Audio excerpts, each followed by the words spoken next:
Ay da da, ba da da da da da da, ay da da da da da da, ay ay ay ay yo yo yo, ay da da da da da da.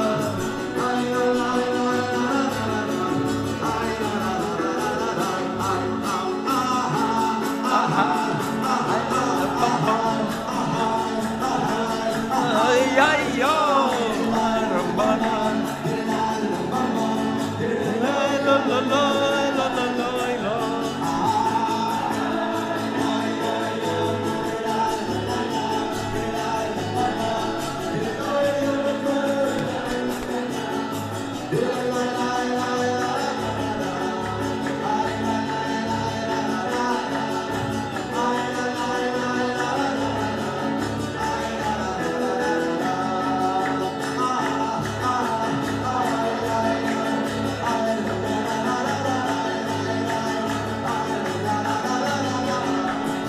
La la oh yo yo yo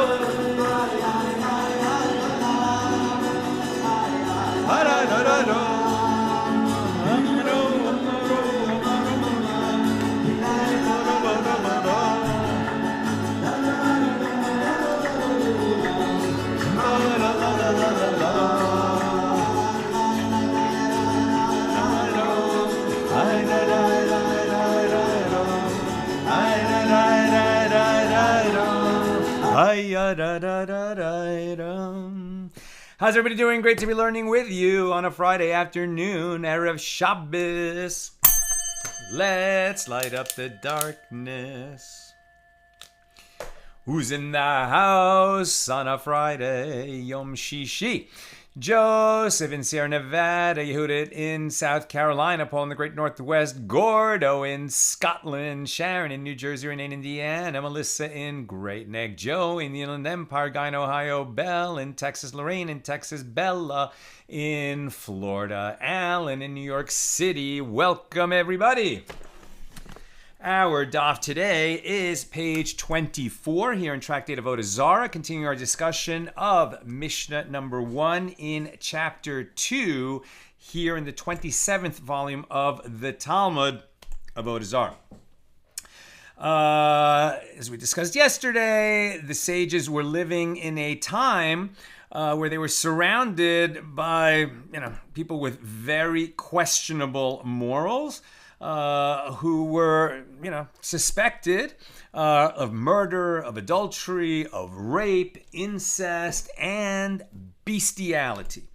So halachically speaking, this raised some interesting problems. So for example, do you have to assume or do you have to be suspicious that an animal that you purchase from one of the idolaters that you live among, that this animal was used for bestiality, which the problem with that is it would disqualify the animal from being brought as an offering in the Holy Temple when the temple is standing. And other issues as well, that you shouldn't, you shouldn't take your pet to the doggy hotel owned by such people, because what might happen to your pet while it's there, so to speak. These kinds of issues. Thank God that the moral and spiritual level of the entire world has seemed to have risen since these times, with perhaps God's people who, caretakers of the Torah, which is meant to elevate the spiritual status of the entire world. And over time, even though the Jews are such a small people, maybe, providing some leadership and fulfilling our mission as a light unto the nations, has had this positive effect of raising the moral fiber of the world. I mean, at least we don't have to be suspicious in modern times that people of other religions and faiths would be engaging in this kind of behavior. But 2,000 years ago, they had this concern. Okay, near the bottom of page 23b, earlier, Shayla provided a rationale for Rabbi Eliezer's ruling that a red heifer, right, the red heifer, that was very important, came along, only 9 of them have come along in history. The red heifer, a cow that was entirely red, a kind of rust color, but didn't have any hairs on it that weren't that color, and was never used as a beast of burden. and, as we learned yesterday, was never subject to bestiality. Therefore, it's a very holy animal. It would be slaughtered not on the Temple Mount itself, but opposite on the Mount of Olives. Slaughtered in a particular way, then burned in a pyre. Its ash is collected, and that would be used for the waters of sprinkling, the purification water that would be needed for anyone who came into contact with tumas mace, right, ritual impurity of the dead, before they could enter the Holy Temple and bring an offering, right? So it's very important to have these waters of sprinkling. Why is it relevant here? Because, as we asked, do we have to be suspicious that if we purchase such an animal from an idolater, that it was disqualified, even though it's, that rare, incredibly rare, perfectly red heifer, but if it was ever used either for burden or if it was worshipped as an object of Avoda Zara, of idolatry, if it was ever used in any way as an idolatry, that would disqualify it, as well as if it was subject to bestiality. Okay, so the Gemara examines the matter itself. Sheila teaches in a Baraisa, what is the reasoning of Rabbi Eliezer? It is, as it is written, speak unto the children of Israel that they take to you a red heifer. Now this indicates that the children of Israel take the red heifer, but non-Jews do not take the red heifer.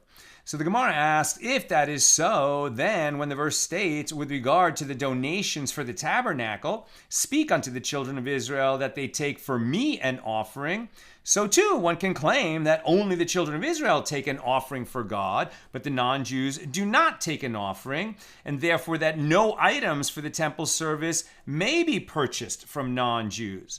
And if you would say that indeed, that's right, it's correct, all the animals that are brought as offerings had to have been raised by Jewish, ranchers and farmers, so to speak. But doesn't Rabbi Yehuda say that Shmuel says, the sages asked Rabbi Eliezer, to what extent must one exert himself to fulfill the mitzvah of honoring one's father and mother? Now, why are we talking about the mitzvah, which is one of the 10 commandments, honor your father and your mother? This has nothing to do with this question of, purchasing animals and, being, concerned that they might have been disqualified because of what the non-Jews did with the animal before you purchase. So why is this story being brought down? There's actually a famous story in the Talmud that illustrates just how far we have to go to honor our parents, and we learn it from non-Jews, and yet it's a beautiful story, an amazing lesson. But the reason it's relevant here is because just the facts of that story had to do with purchasing a red heifer from a non-Jew, as we shall see. So the beginning of the story is like this. The sages asked Rabbi Eliezer, to what extent must one exert himself to fulfill the commandment of honoring one's father and mother? And Rabbi Eliezer said to them, go and see what a particular Gentile did for his father in Ashkelon, which is in the land of Israel. And his name is Dama ben Netina. Now, once the sages sought to purchase precious stones from him for the ephod of the high priest. This is the beginning of the story, the first episode. And so this man, this Gentile, I guess he was a gem dealer, or for whatever reason he had precious stones, and these particular jewels were needed for the ephod, the breastplate of the high priest in Jerusalem, right, which, as we learned in the Torah, has these 12 different stones on it that represent each of the tribes, precious stones. And I guess maybe one of them had become damaged or lost, and now they needed to replace those stones. Now we're on page 24a. And they sought to purchase these stones that were owned by this Gentile, Dama ben Netina, and they offered him, and they were ready to pay him 600,000 gold dinars of profit. And Rav Kahana teaches that it was 800,000 dinars of profit. But the keys to the chest that were holding the jewels were placed under his father's head, right? So the owner of the jewels he stands to make an extraordinary amount of money, 600,000 gold dinars. I mean, in the ancient world, I don't know what an average annual salary was, but I can tell you that it is way less than 100,000 dinars. I think it's way less than 10,000 gold dinars. I think it's much less than 1,000 gold dinars. And here he stands to make 600,000 gold dinars. The problem is that the key to the chest where those jewels are kept is right now under his father's pillow. Right? Under his father's pillow. And his father is sleeping on that pillow. So, but the keys to the chest holding the jewels were placed under his father's head. And so, Dama ben Netina would not disturb his father. And it is evident from this story that the stones of the ephod may be purchased from Gentiles. When we tell this story elsewhere in the Talmud, then we really go into the details of that's how far you have to go to honor your father and mother, that you don't wake them from a nap, even if you stand to make a tremendous profit. Now, I've also heard it said, like, when the father wakes up, is he going to think, thanks for honoring me, that you didn't interrupt my nap? You gave up this fortune that would have come to the house. Maybe he wouldn't have thought that he was being honored. But, as a teaching story, it's telling us just how far you have to go to show honor to your father. Maybe he really needed the nap. Maybe he was sick. Maybe it would have been incredibly disturbing to him to be woken up. So it is evident from this story that the stones of the ephod may be purchased from Gentiles. If so, Rabbi Eliezer's reasoning cannot be based on Numbers 19:2, as an identical phrase appears in Exodus 25:2, and yet contributions to the tabernacle may be accepted from Gentiles. So this would seem to suggest, and therefore you can purchase the red heifer, as central as that is to the life of worship for the Jewish people. Maybe it was born to a non-Jew, and you could be able to purchase it from him as long as it hasn't been disqualified. Now the Gemara answers that the phrase onyx stones in Exodus 25:7 concluded the discussion of that matter. In other words, almost all of the items listed in Exodus 25 for the contributions to the tabernacle are joined by the conjunction and.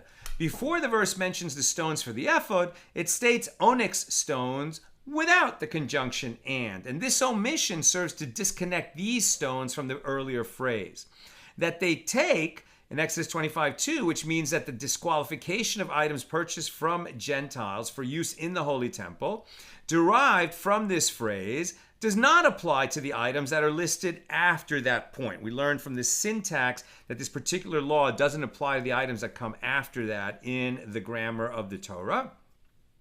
So the Gemara asks, but isn't it subsequently written, and stones to be set, by which the verse goes back and combines the list so that the earlier verse applies once more. Accordingly, it should be prohibited to purchase any of the items listed in that verse from Gentiles. They should have to be, sourced among the Jewish people. And the Gemara adds, and furthermore, the latter clause teaches in a subsequent year, a red heifer was born in Dama's herd, and the sages of Israel approached him seeking to purchase the heifer. And Dama said to them, I know concerning you that if I were to ask from you all the money in the world, you would give it to me. Now I am requesting from you only that amount of money which I lost by refraining from waking my father. And this latter clause explicitly states that the sages intended to purchase a red heifer from a Gentile, which contradicts the ruling of Rabbi Eliezer. Right? We don't have to learn from the analogous situation of purchasing gemstones for the ephod of the high priest.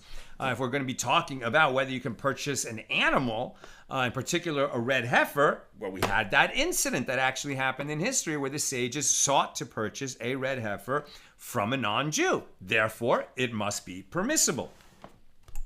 Now, the Gemara answers there, in that situation, it was through the agency of Jewish merchants that they purchased the heifer. In other words, Jewish merchants purchased the heifer from Dama ben Netina, after which the sages acquired the animal from the merchants to be used as a red heifer of purification. In this manner, the animal was purchased for the purpose of an offering from Jews, right? The last step in the chain before it became an offering. A red heifer is not an offering, but we saw yesterday that the language of the Torah refers to it like an offering, because it's so instrumental in permitting people to bring offerings to the temple, since the waters of purification are made from its ashes. And the last step in the red heifer becoming, the red heifer that's going to be slaughtered and burned in this manner, is that it was purchased from Jewish merchants. Evidently, it doesn't matter that the step before was that it was, it originated in the herd of a non-Jew. Now, according to Sheila, Rabbi Eliezer's reason for not allowing a red heifer to be purchased from Gentiles is based on a derivation from a verse rather than a concern that a person may have engaged in bestiality with it. Remember, that's how we got here. Are we concerned that in that time, when the surrounding neighbors were so steeped in idolatry and these awful behaviors, that the animal would be disqualified because bestiality was performed on it? Or are we simply saying, no, according to the verse of the Torah, we can't purchase that animal from the Gentiles because it has to be sourced from the Jews? The Gemara elaborates, but isn't it taught in a baraisa that the rabbis who hold that the heifer must be purchased from may be purchased from a Gentile, said to Rabbi Eliezer, there was an incident in which Jews purchased the red heifer from a Gentile, and Dama was his name. And some say Remetz was his name. In response to this claim, Rabbi Eliezer said to them, can one bring a proof from there? Certainly not, as Jews were safeguarding it from the time that it was born, to ensure that a person did not engage in bestiality with it. They became aware that a red heifer had been born as soon as it was born. And so even if it was in somebody else's herd, they were guarding it for the whole of its life. So they knew that bestiality was not a concern. And therefore that part of it doesn't matter. But if Rabbi Eliezer is saying that normally you can't purchase because of a Torah verse, then why can you do this? Let's keep reading. So they were safeguarding it from the time that it was born to ensure that this didn't happen. Now, contrary to the opinion of Sheila, it is evident from here that Rabbi Eliezer was concerned about this possibility. In that situation, he wasn't concerned because it had been guarded. But generally, he would be concerned. So therefore, it's not based in the Torah verse. It's only based on that concern, which didn't apply in the history of this red heifer, which had been guarded from birth. The purchase of the red heifer must be from a Jew, and he is also concerned about the possibility that a person had engaged in bestiality with the animal. And the purchase, apparently it's okay that even though originally it came from a Gentile, when the Holy Temple purchased it, that was from Jewish merchants. Now, the Gemara analyzes Rabbi Eliezer's statement. The master said, Jews were safeguarding the red heifer purchased from Dama ben Netina from the time that it was born. And the Gemara asks, and let us be concerned that perhaps the idolaters engaged in bestiality with the mother while she was pregnant. Would that disqualify this red heifer? As Rava says, the offspring of an animal that gored and killed a Jew is forbidden as an offering, as it is considered as if she and her offspring together gored. And similarly, the offspring of an animal that was the object of bestiality is forbidden because it is considered as if a person engaged in bestiality with both her and her offspring.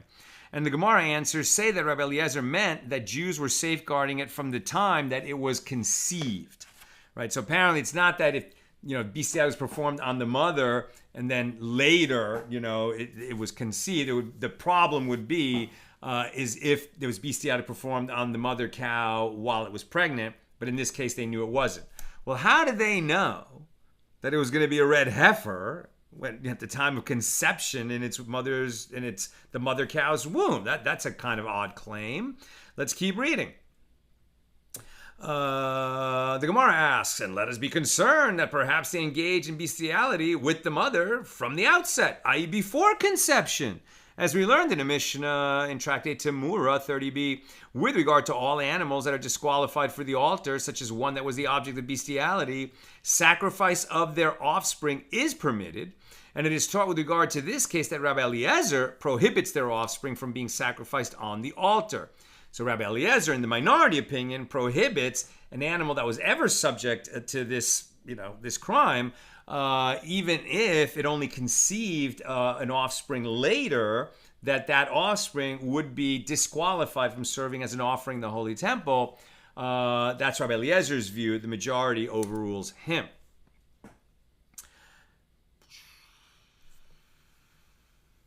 Wait a minute. And it is told with regard to this case that Rabbi Eliezer prohibits their offspring from being sacrificed on the altar. So, if this is the case, Rabbi Eliezer should agree that there is a concern that a person might have engaged in bestiality with the red heifer's mother at some point before its birth. Now the Gemara clarifies the difficulty. Granted, this works out well according to the opinion of Rava, as Rava says that Rav Nachman says the dispute between the rabbis and Rabbi Eliezer applies only when a person engaged in bestiality with the animals when they were consecrated and then they conceived, as Rabbi Eliezer holds, and in that case the offspring are disqualified from being sacrificed as offerings. But if someone engaged in bestiality with the animals when they were non-sacred, everyone agrees that the offspring would be permitted. Accordingly, it needs to be ascertained only that no one engaged in bestiality with the mother after she was consecrated. But according to the opinion of Rav Huna bar Chenana, who says that Rav Nachman says the dispute applies only when a person engaged in bestiality with the animals when they were non-sacred, but if someone engaged in bestiality with them when they were consecrated, everyone agrees that the offspring are forbidden, then what is there to say? According to this opinion, Rabbi Eliezer should be concerned that a person might have engaged in bestiality with the animal prior to conception. As you see, what's going on here is the tawdriness, the sordid nature of the topic under discussion has really been disregarded. Like, we're not really talking about, how disgusting it is that these idolaters were engaging in bestiality. What we're talking about here is an exploration of the law of, well, if that sordid action happened, then what are the legal consequences? And in order to discuss the legal consequences, they have to really explore the law and to see, okay, at what stage in the process of forming either an animal that's going to be used as an offering, or in this case, the red heifer, when was this crime committed on its mother, before she conceived, after she conceived, before she was consecrated, after she was consecrated. And as the sages do, they're exploring a very, precise legal question. And it just doesn't matter. They don't care that the underlying issue in itself is, it's tawdry, it's sordid, it makes us so uncomfortable. At this point, they might as well be discussing, well, if you bought glass bottles at a time when plastic bottles were mandatory, did you buy them before the law was passed, after the law was passed? What do you do with the bottles if you have to be disposed of? Can they be used for this kind of liquid, that liquid? It doesn't really matter what the underlying emotional status is of the action that's being described. What they're saying is, okay, well, given that situation, now we have to do the legal analysis according to the Torah law, which speaks, precisely about some issues, leaves others, unspoken about, and therefore the sages have to derive how the law will apply in that situation that doesn't have an explicit legal ruling in the Torah. Okay. Then what is there to say? So the Gemara answers. Say that Jews were safeguarding the red heifer's mother as well, i.e. the mother of the red heifer, from the time that it was conceived. And the Gemara challenges, and let us be concerned that perhaps someone engaged in bestiality with the mother of the heifer's mother. And the Gemara responds, we are not concerned to such an extent, right? They draw the limit. There's only so far we're going to go in worrying about circumstances that are hypothetical on top of a hypothetical. It really doesn't matter that this kind of stuff is so hypothetical that how could you even... which cows are consecrated? A red heifer doesn't have to come from an animal that was consecrated to be brought as an offering. We're learning it doesn't have to come from a Jewish owner. But how could they? We understand when a red heifer is born that could make the news, and people come and go, oh my gosh, that is a red heifer. There are no other color hairs on that heifer. But before it's born, how are they going to... They have no idea that a red heifer might be coming. Only 9 have ever been born in history to all the cattle in the world. So clearly we're in a very hypothetical spot, but that doesn't matter. We're trying to figure out what the law is. But that far we are not concerned to such an extent that the grandmother cow of the red heifer might have been the object of this misbehavior by the idolaters. So the Gemara discusses the revised version of Rabbi Eliezer's statement. The master said above, Jews were safeguarding the red heifer from the time that it was conceived. And now, finally, the Gemara asks, from where do we know that the mother would give birth to a red heifer, which would warrant safeguarding her? And Rav Kahana says they would pass a red cup before her while the male mounts her, an act that would cause the offspring to be red. Oh, really? It's that easy? And the Gemara asks, if that is so, and the birth of a red heifer can be induced in such a simple manner, why is its price so expensive? And the Gemara answers, since 2 hairs of a different color render the red heifer unfit, the method is unreliable. The Gemara asks another question. What is different about these cows? Why did the Jews resort to purchasing the red heifer from a Gentile when they could have induced its conception themselves?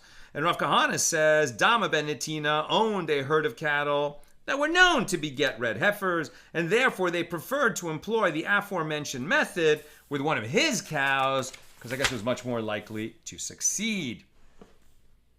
Now the Gemara relates Rabbi Ami and Rabbi Yitzchak Napacha were sitting on Rabbi Yitzchak Napacha's porch. And one of them began and said that the Baraisa teaches, and similarly Rabbi Eliezer would disqualify all offerings purchased from Gentiles due to the concern that a person had engaged in bestiality with the animals. So the other one of them began and said, what did Rabbi Eliezer's colleagues respond to him?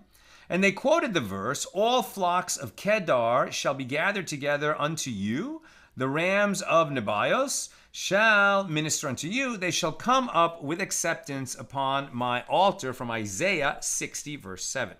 Now this verse clearly indicates that offerings will be accepted from Gentiles. Gentiles could bring offerings that would be accepted in the Holy Temple, I think as elevation offerings. Now, the Rabbi Eliezer said to them, in the future, all Gentiles will be calculating converts, i.e. those who converted for personal gain, and as converts, they will not be suspected of engaging in bestiality. In other words, they want to come closer to God by joining the Jewish people. Well, if they want to do that, they know they can't engage in bestiality, so they won't. And Rav Yosef said, what is the verse from which it is derived that they will convert?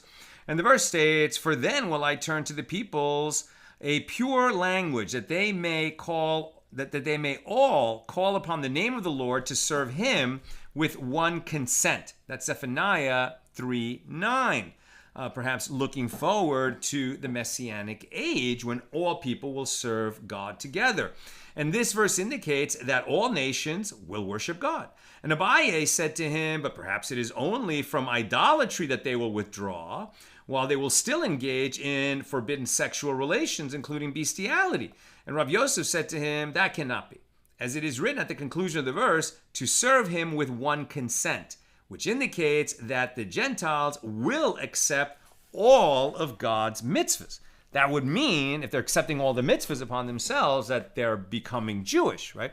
Because there are 7 mitzvahs that all humans are obligated in, the Noahide commandments. And there's another 606 commandments that only Jews are obligated in, like eating kosher, etc., keeping Shabbos. So if the non-Jews are going to accept all the mitzvahs, that seems to suggest that everyone's going to become Jewish according to this teaching. Now the Gemara comments, Rav Papa teaches that discussion in this manner, but Rav Zevid teaches it in this manner. Both Rabbi Ami and Rabbi Yitzchak Napacha said, and similarly Rabbi Eliezer would disqualify all offerings taken from Gentiles. And both of them said, what did Rabbi Eliezer's colleagues respond to him? And they quoted the verse, all flocks of Kedar shall be gathered together unto you, the rams of Nebios shall minister unto you, they shall come up with acceptance upon my altar. And Rabbi Eliezer said to them, all Gentiles will be calculating converts in the future. And Rabbi Eliezer continues, and what is the verse from which it is derived that they will convert? It is from the verse, for then will I turn to the peoples a pure language, that they may all call upon the name of the Lord to serve him with one consent. And Rabbi Yosef objects to this proof, but perhaps it is only from idolatry that they will withdraw. And Abaye said to him, that cannot be, as it is written, to serve him with one consent. New topic.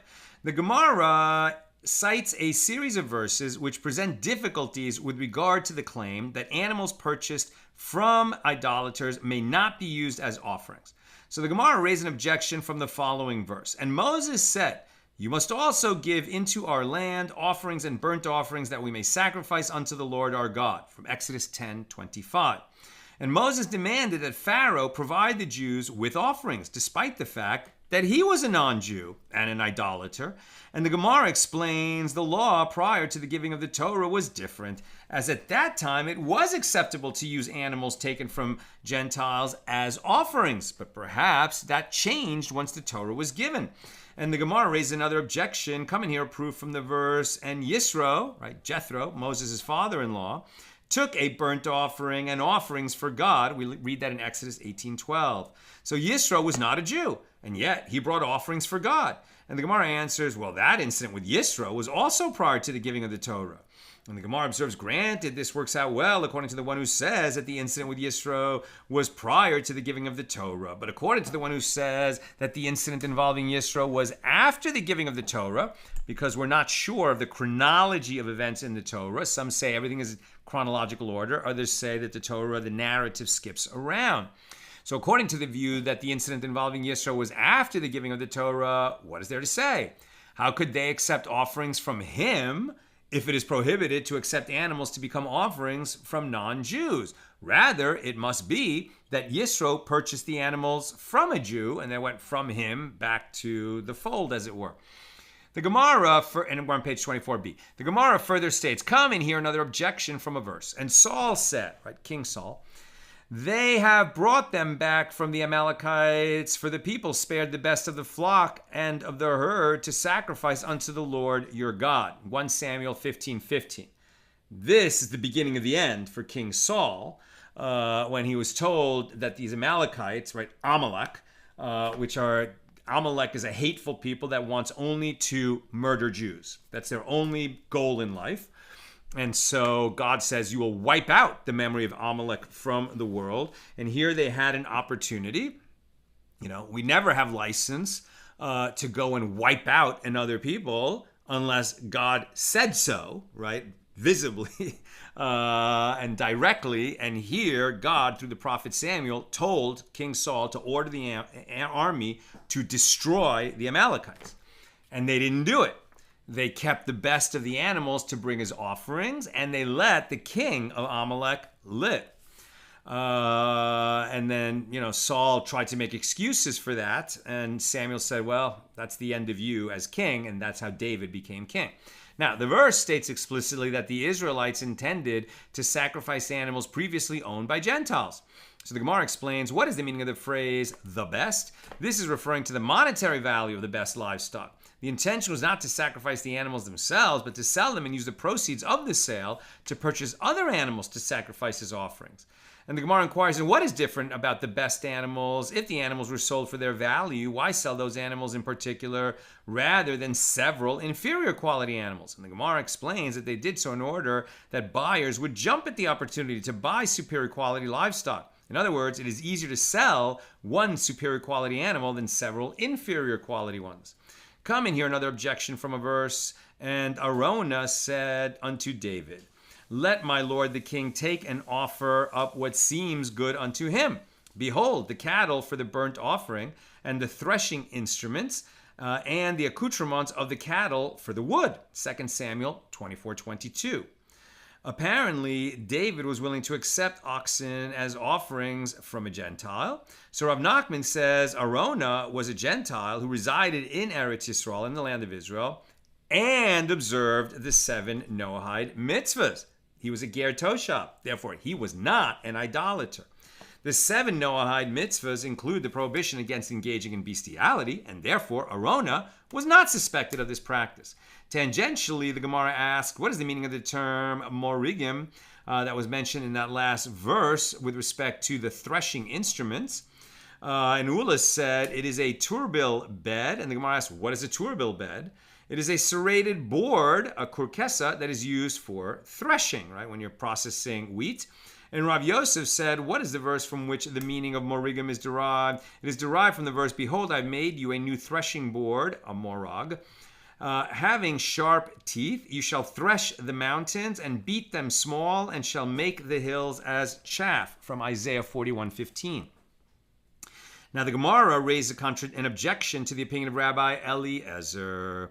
After the Philistines returned the Ark of the Covenant to the Israelites upon a cart drawn by cattle, the verse states, and they sacrificed the cattle as a burnt offering unto the Lord. So evidently, the Jews did not hesitate to sacrifice the Philistines' animals. And the Gemara explains there was a provisional edict issued in extraordinary circumstances, and their actions are not representative of the general law. We can't derive a precedent from an emergency situation. The Gemara adds, this also stands to reason as, if you do not say so, one can raise a further difficulty with this episode. Is there such a thing as a female burnt offering? Only males may be sacrificed as burnt offerings. Since the Jews sacrificed the cows as burnt offerings, it is clear that they were acting unconventionally due to extenuating circumstances. The Gemara rejects this proof. And what is the difficulty? In other words, the additional problem with the incident that the animals were female, which is cited as proof that there were extenuating circumstances, is in fact not difficult at all. The Gemara explains, perhaps the cows were offered upon a private altar. And this is in accordance with the opinion of Rav Ada bar Ahava, as Rav Ada bar Ahava says.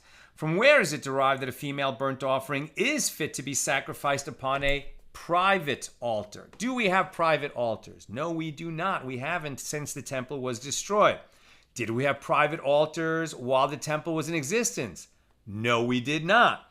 There was only a short time in history when God, through a prophet, permitted Jews to bring offerings on private altars. I mean, it certainly happened before the Torah was given. Right? We saw that Abraham made offerings to God. He created a private altar for that. Isaac and Jacob did the same thing. But once Moses led the children of Israel out of Egypt to Mount Sinai, received the Torah, and then got the instructions for the communal altar, the Mizbeach, within the Mishkan, the tabernacle, right, which later became the Holy Temple. There's no private altars. But during those exceptional times in history when private altars are permitted, so here we're learning that the law of the ola, the elevation or burnt offering, which normally requires a male cow or sheep or goat, doesn't apply, that it doesn't have to be a male animal used as an offering on a private altar. Again, very limited times in Jewish history where this was permissible at all. Where am I? From where is it derived that a female burnt offering is fit to be sacrificed upon a private altar? As it is stated, and Samuel took a milking lamb and sacrificed it via alehu for a burnt offering unto the Lord. And the phrase milking lamb indicates that it was a female, and yet Samuel sacrificed it upon a private altar. So the Gemara raises a difficulty, but the word vayalehu is masculine, which means that the lamb was a male. Rav Nachman bar Yitzchak says, although the word is read in the masculine, it is written in the feminine form vaya'ala, which teaches that even a female lamb may be sacrificed on a private altar. After concluding its discussion of the opinion of Rabbi Eliezer, the Gemara cites another resolution of the contradiction between the Mishnah and the Baraisa. Rabbi Yochanan says there is a clear demarcation in the case of an animal with whom a man engaged in bestiality. If the animal is less than 3 years old and it's a female, she becomes barren as a result of the bestiality.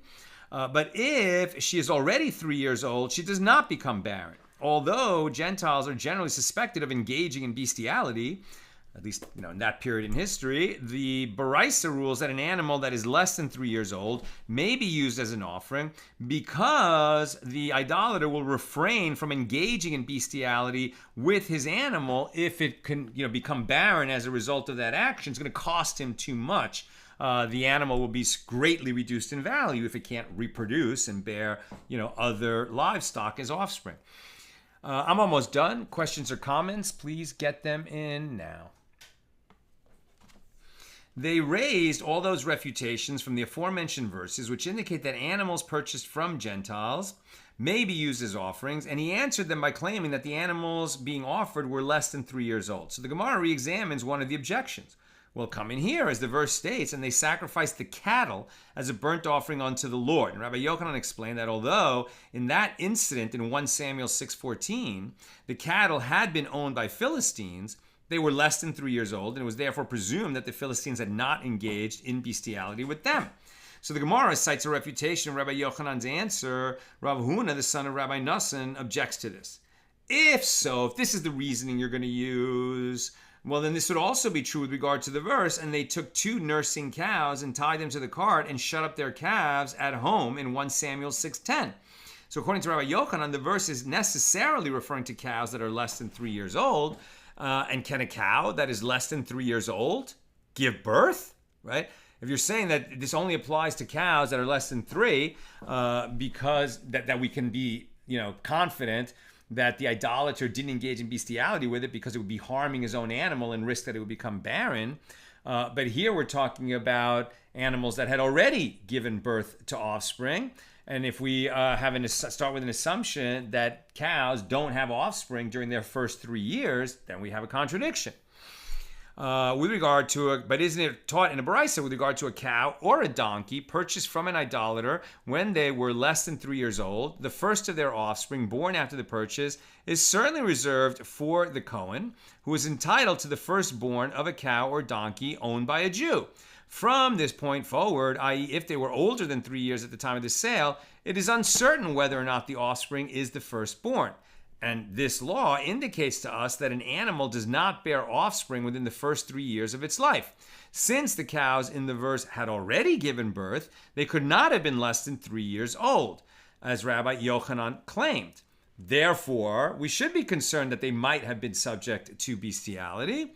We don't have the safety, the confidence to assume that the idolater would not have engaged in bestiality with his livestock because he didn't want to risk harming it and lessening its value because it might become barren. So the Gemara concludes, rather it is clear, as we initially answered, i.e.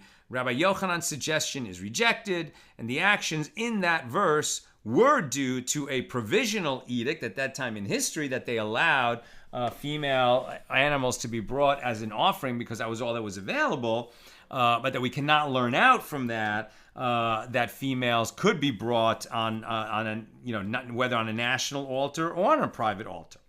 That's what I've got for us today. Let's take a few questions.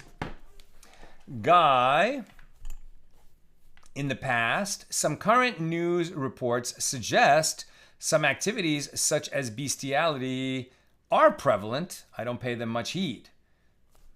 I haven't read those reports. I'm not saying that the whole world is good and righteous and has been elevated, spiritually, legally, ethically.